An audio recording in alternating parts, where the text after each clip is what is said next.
Les dernières révélations accablantes faites par l'opposant politique congolais Martin Fayulu Madidi sur le prétendu ébouliment exorbitant qui toucherait les députés nationaux en République démocratique du Congo ont fait l'objet de plusieurs réactions qui fusent de partout, soit pour démentir ou encore demander au bureau de la Chambre basse du Parlement congolais les explications y afférentes. Selon cet acteur politique rencontré, en suivant les versions des uns et des autres sur cette affaire, il se constate une sorte de crise entre les représentants du peuple et la population. Nous avons constaté plusieurs réactions dans la société congolaise et ces réactions démontrent réellement qu'il y a pratiquement une crise entre les représentants du peuple et le peuple. Et par conséquent, on sent que nos députés à nous n'agissent pas dans le sens où ils doivent défendre les intérêts de la population.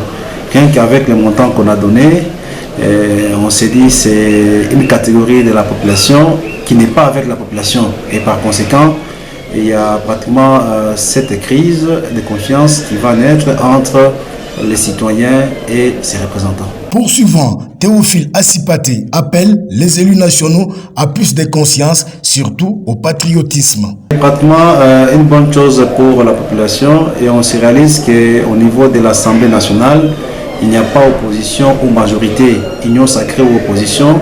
En matière d'argent, tous les députés sont complices. Lorsqu'on parle d'argent, chacun cherche à défendre ses propres intérêts. Et par conséquent, on constate que l'opposition, lorsqu'il y a ses intérêts en termes d'avantages, elle arrive à fermer pratiquement les yeux, boucher les oreilles pour essayer de préserver ses intérêts. Et ça, je peux même me rappeler de la question qui a été posée à son temps à Mme Mabunda, lorsqu'on avait demandé combien touchait un député et combien le président du bureau touchait, elle n'a pas su répondre à cette question.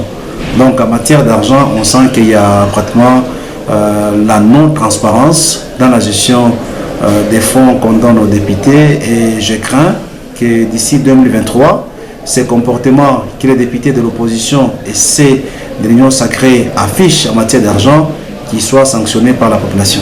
Il faut signaler que cette problématique a suscité bien des remous au sein de la population et même au sein de la classe politique congolaise.